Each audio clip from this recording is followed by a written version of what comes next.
என்னுடைய சொந்தங்கள் அனைவருக்கும் பணிவான நன்றிகள். எதற்கு இந்த நன்றிகள் அப்படின்னு பார்த்தோம்னா, பிறந்தநாள் வாழ்த்துக்கள் தெரியப்படுத்திய அத்தனை சொந்தங்களுக்கும் மீண்டும் ஒரு பணிவான நன்றிகள். எனக்கு நிறைய பேர் இந்த பிறந்தநாள் வாழ்த்துக்கள் தெரியப்படுத்தியிருந்தீங்க வாட்ஸ்அப்பில். அதோடு சேர்த்து நிறைய பேர் எனக்கு அந்த அன்பளிப்புகள் தரத்துக்கும் ஆசைப்பட்டீங்க.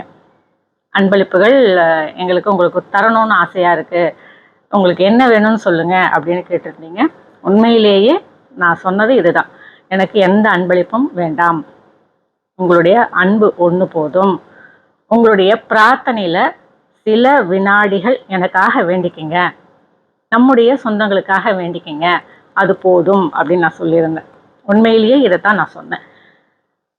அதையும் கடந்து எனக்கு சில பேர் அன்பளிப்பு அனுப்புறதுக்கு முயற்சிகள் செஞ்சு நான் வேண்டாம் அப்படின்னு தவிர்த்துட்டேன். வேண்டவே வேண்டாம் அப்படின்னு சொல்லிட்டேன். என்ன காரணம் அப்படின்னு பார்த்தோம்னா, எனக்கு இதில் ஈடுபாடு கிடையாது. அன்பளிப்புகள் வாங்கிறது அப்படிங்கிறது எனக்கு ஈடுபாடு கிடையாது. அன்பளிப்பு தரது அப்படிங்கிறது எனக்கு ஈடுபாடு அதிகம். யாருக்காவது ஏதாவது தரணும் அப்படின்னா நான் ரொம்ப ஆசைப்படுவேன். ஆனால் நான் அவங்க கிட்டேருந்து எதிர்பார்க்கறது என்னவாக இருக்கும் அப்படின்னு சொன்னால், அவங்களினுடைய ஆத்மார்த்தமான சந்தோஷம், மன மகிழ்ச்சி, நம்ம தரக்கூடிய பொருள் அவங்களுக்கு ரொம்ப ஒரு சந்தோஷத்தை தரும் அப்படின்னு சொன்னால், அந்த ஒரு சந்தோஷம் எனக்கு போதும் அப்படின்னு நான் நினச்சிப்பேன்.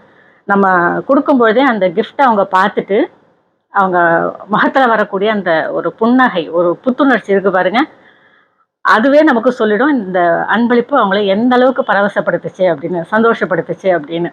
உண்மையிலேயே நான் சொல்கிறேன், யாருக்கு எது தேவையோ அதை தக்க சமயத்தில் நாம் தரும்பொழுது, அது எந்த ஒரு நாளாக இருந்தாலும், பிறந்த நாள், திருமண நாள், சிறப்பான நாட்கள் அப்படி கிடையாது, எந்த ஒரு நாளாக இருந்தாலும் எளியவர்களோ நல்ல வசதியானவர்களோ யாராக இருந்தாலும் நாம் ஒரு குறிப்பிட்ட நேரத்தில் தரக்கூடிய ஒரு அன்பளிப்பு அப்படிங்கிறது, ஒரு பரிசு பொருள் அப்படிங்கிறது அவங்களுக்கு தேவையானதாக இருக்கணும், அவங்க உபயோகப்படுத்தும்படி இருக்கணும்.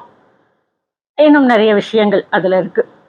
அந்த வகையில் நான் தரக்கூடிய எந்த ஒரு பரிசு பொருளாக இருந்தாலும் சரி, அன்பளிப்பாக இருந்தாலும் சரி, அவர்கள் பயன்படுத்தும் விதமாக, அவர்கள் உபயோகிக்கும் விதமாக இருக்கணும் அப்படின்னு நான் எதிர்பார்ப்பேன்.